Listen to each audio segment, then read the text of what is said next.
നമസ്കാരം. സൂര്യദീപം അസ്ട്രോളജിയിലേക്ക് എല്ലാവർക്കും സ്വാഗതം. വർഷം 2025 പൂരാടം നക്ഷത്രത്തിന്റെ വിഷുബലമാണ് ഇവിടെ പറയുന്നത്. ബലത്തിലേക്ക് കടക്കുന്നതിന് മുമ്പ് ഈ നക്ഷത്രത്തെക്കുറിച്ച് ഒന്ന് രണ്ട് കാര്യങ്ങൾ പറഞ്ഞുകൊണ്ട് ബലത്തിലേക്ക് കടക്കാം. ഈ നക്ഷത്രത്തിൽ ജനിച്ചവര് വിദ്യാസമ്പന്നരും വിനയം കൂടുതലുള്ളവരുമായിട്ടാണ് കണ്ടുവരുന്നത്. ഏത് കാര്യവും മറ്റുള്ളവരെ പറഞ്ഞു പഠിപ്പിക്കാൻ നല്ല സാമർഥ്യമുള്ള അസാധാരണമായിട്ടുള്ള വാക്ചാതുര്യമുള്ള നക്ഷത്രക്കാരായിട്ടാണ് ഇവരെ കണ്ടുവരുന്നത്. ഈ നക്ഷത്രക്കാര് ആരുടെയും ഉപദേശം സ്വീകരിക്കാറില്ല. മനോഹരമായിട്ടുള്ള ദന്തനിരകളും ഉജ്ജ്വലമായിട്ടുള്ള കണ്ണുകളും ഈ നക്ഷത്രക്കാരുടെ പ്രത്യേകതയാണ്. എന്നാൽ ആരോഗ്യ പരിപാലനത്തില് ഈ നക്ഷത്രക്കാര് വളരെ പിന്നിലാണ്. 32 വയസ്സു മുതൽ ഈ നക്ഷത്രക്കാർക്ക് ജീവിതത്തിൽ വലിയ പുരോഗതി കാണുന്നുണ്ട്. സ്ഥിരമായ സുഹൃത്തുക്കൾ ഈ നക്ഷത്രക്കാർക്ക് ഉണ്ടാവാറില്ല. ക്ഷമയോടും സമാധാനത്തോടും കൂടി പരിശ്രമിക്കുന്ന ഈ നക്ഷത്രക്കാർ ഏത് കാര്യത്തിലും വിജയം നേടുന്നതാണ്. ആഴത്തിലുള്ള അറിവും തികഞ്ഞ അച്ചടക്കബോധവും പൂരാടം നക്ഷത്രക്കാർക്ക് ഉണ്ടായിരിക്കുന്നതാണ്. അതിശുദ്ധമായിട്ടുള്ള ഈ നക്ഷത്രക്കാരുടെ പ്രവർത്തനത്തില് ആത്മാർത്ഥതയും കുലീനതയും എല്ലാം നിറഞ്ഞു നിൽക്കുന്നുണ്ട്. ഈ നക്ഷത്രക്കാരുടെ കുടുംബജീവിതം വളരെ സന്തോഷകരമായിട്ട് കണ്ടുവരുന്നുണ്ട്. എന്നാൽ വിവാഹ ജീവിതം വൈകിയാണ് ഉണ്ടാവുന്നതായിട്ട് കാണുന്നത്. അന്യദേശത്ത് സ്വന്തം വ്യക്തിമുദ്ര പതിപ്പിക്കുന്ന ഇവർ സ്വന്തം നാടും വീടും വെടിഞ്ഞുള്ള ഒരു ജീവിതം തെരഞ്ഞെടുക്കുന്നവരായിട്ടാണ് കണ്ടുവരുന്നത്. ഏറ്റെടുക്കുന്ന ഏത് ജോലിയും ഇവര് കൃത്യതയോടെയും ചിട്ടയോടുകൂടിയും ചെയ്തു തീർക്കുന്നുണ്ട്.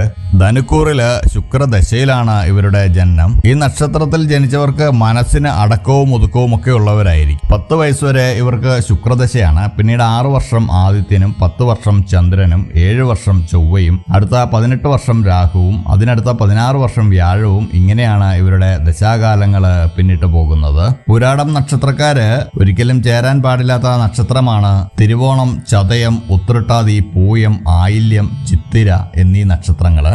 ഇവരുടെ രത്നം ഇന്ദ്രനീലമാണ്. നിറങ്ങള് വെള്ള, മഞ്ഞ, പച്ച, ഓറഞ്ച്, ഇളം നീല എന്നിവയാണ്.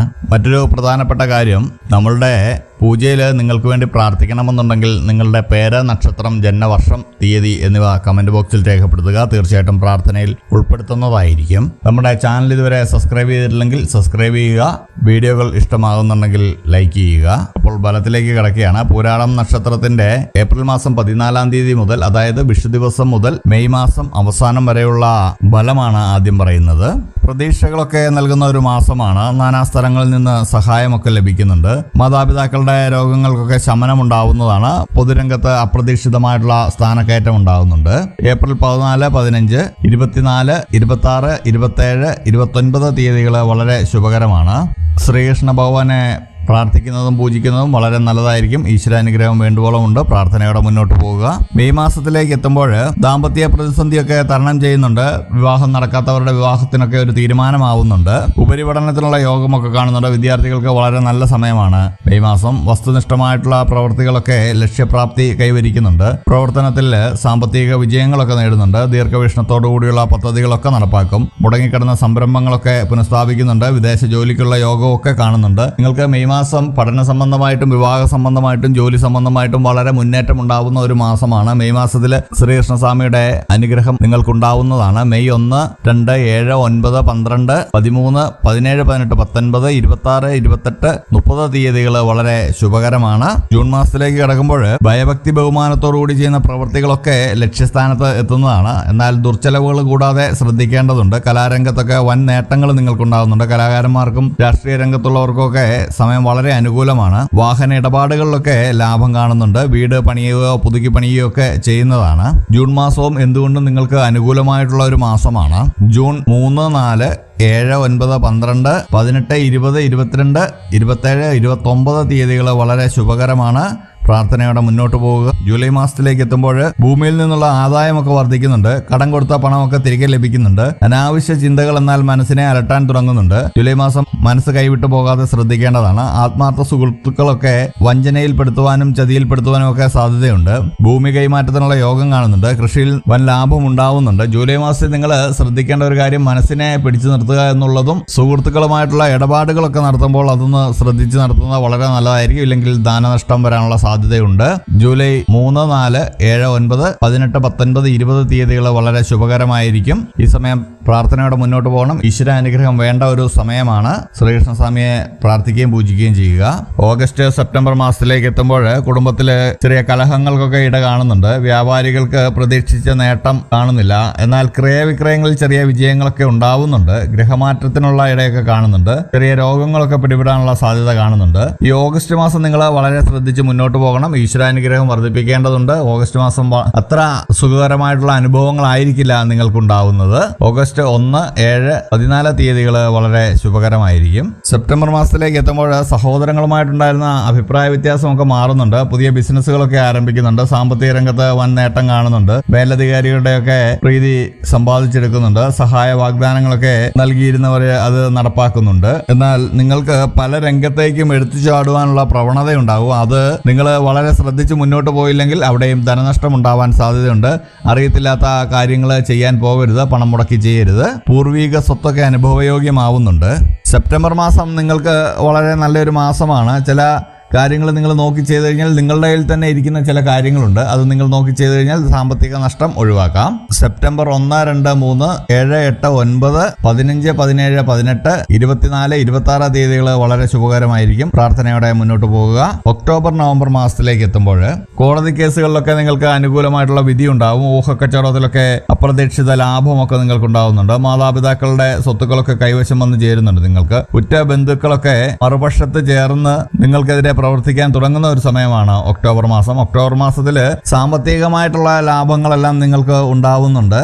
എന്നാൽ നിങ്ങളുടെ ചില അടുത്ത ബന്ധുക്കൾ നിങ്ങൾക്കെതിരെ പ്രവർത്തിക്കാൻ തുടങ്ങുന്ന ഒരു സമയം കൂടിയാണ്. ഒക്ടോബർ 1, 3, 5, 6, 7, 14, 17, 18, 21, 23, 25 തീയതികൾ വളരെ ശുഭകരമാണ്. പ്രാർത്ഥനയോടെ മുന്നോട്ട് പോകേണ്ടത് അത്യാവശ്യമാണ്. നവംബർ മാസത്തിലേക്ക് എത്തുമ്പോൾ കാർഷിക രംഗത്ത് നല്ല രീതിയിലുള്ള നേട്ടമുണ്ടാകുന്നുണ്ട്. ജീവിതത്തിലുണ്ടായിരുന്ന കുറവുകളൊക്കെ നിങ്ങൾ പരിഹരിക്കുന്നുണ്ട്. നഷ്ടപ്പെട്ട ധനമൊക്കെ തിരിച്ചു ലഭിക്കുന്നുണ്ട്. ഔദ്യോഗിക രംഗത്തുള്ള തടസ്സങ്ങളെല്ലാം മാറുന്നുണ്ട്. യാത്രാവേളകൾ വിഘ്നേശ്വരനെ ധ്യാനിച്ച് പോകുന്നത് വളരെ നല്ലതായിരിക്കും. യാത്രാവേളകളിൽ പോകുന്ന കാര്യങ്ങളെല്ലാം സാധിക്കാനുള്ള സാധ്യത കാണുന്നുണ്ട്. ദാനധർമ്മങ്ങൾക്കൊക്കെ പണം ചെലവഴിക്കുന്നുണ്ട്. സാമ്പത്തിക ഇടപാടുകൾ മാത്രം കരുതലോടെ ഒന്ന് ചെയ്യുന്നത് വളരെ നല്ലതായിരിക്കും. നവംബർ മാസവും വളരെ നല്ലൊരു മാസമാണ് നിങ്ങൾക്ക്. പ്രാർത്ഥനയോടെ മുന്നോട്ട് പോവുക. നവംബർ 1, 2, 9, 10, 19, 20, 21, 28, 30 തീയതികൾ വളരെ ശുഭകരമാണ്. നിങ്ങൾ ഡിസംബർ, ജനുവരി മാസത്തിലേക്ക് എത്തുമ്പോൾ സ്വന്തമാക്കാൻ ആഗ്രഹിച്ച സ്ഥലമൊക്കെ സ്വന്തമാക്കുന്നുണ്ട്. മറ്റുള്ളവരെ സാമ്പത്തിക ബാധ്യതകൾ ആ സമയത്ത് നിങ്ങൾ ഏറ്റെടുക്കാൻ പാടില്ല. അത് നിങ്ങൾക്ക് വലിയൊരു നഷ്ടത്തിന് സാധ്യതയുണ്ട്. ദാമ്പത്യമൊക്കെ വളരെ നല്ല രീതിയിൽ മുന്നോട്ട് പോകുന്നതാണ്. ആത്മധൈര്യമൊക്കെ കൂടുന്നുണ്ട്. നാൽക്കാലികളിൽ നിന്നൊക്കെ ധനലാഭം കാണുന്നുണ്ട്. ഡിസംബർ മാസം വളരെ നല്ലൊരു മാസമാണ്. എന്നാൽ മറ്റുള്ളവരുടെ ബാധ്യതകളൊന്നും നിങ്ങളുടെ സ്വന്തം തലയിലെടുത്ത് വയ്ക്കരുത്. അത് മാത്രം നിങ്ങൾ ശ്രദ്ധിക്കുക. ഡിസംബർ 1, 3, 5, 6, 7, 9, 13, 15, 16, 21, 27 തീയതികൾ വളരെ ശുഭകരമാണ്. ജനുവരി മാസത്തിലേക്ക് എത്തുമ്പോൾ സാമ്പത്തിക സ്ഥിതിയൊക്കെ വീണ്ടും മെച്ചപ്പെടുന്നുണ്ട്. മേലുദ്യോഗസ്ഥരുടെ പ്രീതിയൊക്കെ ലഭിക്കുന്നുണ്ട്. കുടുംബത്തിലെ മംഗളകർമ്മങ്ങളൊക്കെ നടക്കുന്നുണ്ട്. വന്നു ചേരുന്ന അവസരങ്ങളിൽ വേണ്ടവിധം ഉപയോഗിച്ചു കഴിഞ്ഞാൽ പിന്നീട് ദുഃഖിക്കേണ്ടി വരില്ല. നല്ല നല്ല അവസരങ്ങൾ നിങ്ങൾക്ക് വന്നു ചേരുന്നുണ്ട്. വ്യവസായികൾക്ക് കാലം വളരെ അനുകൂലമായിട്ട് കാണുന്നുണ്ട്. 2026 പുതുവർഷം നിങ്ങൾക്ക് ഏറ്റവും നല്ലൊരു സമയം തന്നെയാണ്. ഈ സമയത്ത് എന്ത് ചെയ്താലും വിജയിക്കുന്നുണ്ട് ഈ ജനുവരി മാസം. അത് നിങ്ങൾ വേണ്ട രീതിയിൽ വിനിയോഗിക്കുക. ജനുവരി 1, 3, 4, 5, 8, 9, 10, 13, 14, 15, 17, 19, 21, 23, 26, 27, 30 തീയതികൾ നിങ്ങൾക്ക് വളരെ ശുഭകരമാണ്. പ്രാർത്ഥനയോടെ മുന്നോട്ട് പോകേണ്ടതാണ്. ഫെബ്രുവരി മാസത്തിലേക്ക് എത്തുമ്പോൾ എല്ലാ കാര്യത്തിലും ഈശ്വര അനുഗ്രഹം കൂടുതലായിട്ട് ഉണ്ടാവുന്നുണ്ട്. വിദേശ യാത്രയൊക്കെ നിങ്ങൾക്ക് വേണ്ടി വരും. വിദേശ ജോലി ആഗ്രഹിക്കുന്നവർക്കൊക്കെ അത് നടക്കുന്നതാണ്. കൂടാതെ വിദ്യാർത്ഥികൾക്കും വളരെ നല്ല സമയമാണ്. വിദേശത്ത് സ്കോളർഷിപ്പോടുകൂടി പഠനമൊക്കെ ആരംഭിക്കാൻ കഴിയുന്നതാണ്. ആഭരണങ്ങൾ വാങ്ങുന്നതിനൊക്കെ പണം നിങ്ങൾ ചെലവഴിക്കുന്നുണ്ട്. ശത്രുദോഷമൊക്കെ കുറയുന്ന 3, 7, 11, 25, 26 തീയതികൾ വളരെ ശുഭകരമാണ്. ഫെബ്രുവരി മാസം നിങ്ങൾക്ക് ഈശ്വരാനുഗ്രഹം വേണ്ടുവോളം ഉണ്ട്. പ്രാർത്ഥനയോടെ മുന്നോട്ട് പോവുക. മാർച്ച് മാസത്തിലേക്ക് എത്തുമ്പോൾ കുടുംബ ബന്ധങ്ങളൊക്കെ വളരെ സന്തോഷകരമായിട്ട് തീരുന്നതാണ്. ശത്രുക്കളൊക്കെ മിത്രങ്ങളായി മാറാനുള്ള സാധ്യതയുണ്ട്. ഭവന നിർമ്മാണ കാര്യത്തിലെ കൂടുതൽ ശ്രദ്ധയൊക്കെ ചെലുത്തുന്നുണ്ട്. ഉയർന്ന ജോലിയൊക്കെ നിങ്ങൾക്ക് ലഭിക്കുന്നുണ്ട്. ധനലാഭമൊക്കെ ഉണ്ടാവുന്നു. നിങ്ങൾക്കുണ്ടായിരുന്ന രോഗങ്ങളിൽ നിന്നൊക്കെ നിങ്ങൾക്ക് വളരെ മുക്തി കാണുന്നുണ്ട്. പുണ്യസ്ഥലങ്ങൾ സന്ദർശിക്കുകയും പുണ്യകർമ്മങ്ങളൊക്കെയും ചെയ്യുന്നുണ്ട്. ഈ പൂരാടം നക്ഷത്രത്തിന്റെ പൊതുഫലങ്ങളായിട്ട് നോക്കുകയാണെങ്കിൽ ഈ വിഷുവർഷം നിങ്ങൾക്ക് വളരെ വളരെ നല്ലൊരു സമയമാണ്. 1-2 മാസങ്ങളിൽ ചെറിയ ചെറിയ പ്രശ്നങ്ങൾ ഉണ്ടാവുന്നുണ്ട്. ശ്രീകൃഷ്ണ ഭഗവാന്റെ പ്രീതി നേടുകയാണെങ്കിൽ എല്ലാ ദോഷങ്ങളും നിങ്ങൾക്ക് മാറി കിട്ടുന്നതാണ്. കൂടാതെ അന്നദാനം നടത്തുന്നത് വളരെ നല്ലതാണ്. മേൽ പറഞ്ഞിരിക്കുന്നത് പൂരാടം നക്ഷത്രത്തിന്റെ പൊതുഫലങ്ങളാണ്. നിങ്ങളുടെ ജനനസമയം അനുസരിച്ച് ഇതിൽ ഏറ്റക്കുറച്ചിലുകൾ ഉണ്ടാവാം. അപ്പോൾ ഇതുപോലുള്ള വീഡിയോകൾക്കും വിശേഷങ്ങൾക്കുമായിട്ട് എൻ്റെ ചാനൽ സബ്സ്ക്രൈബ് ചെയ്യുക. ഇനി മറ്റൊരു വീഡിയോയുമായിട്ട് നമുക്ക് വീണ്ടും കാണാം. നന്ദി, നമസ്കാരം.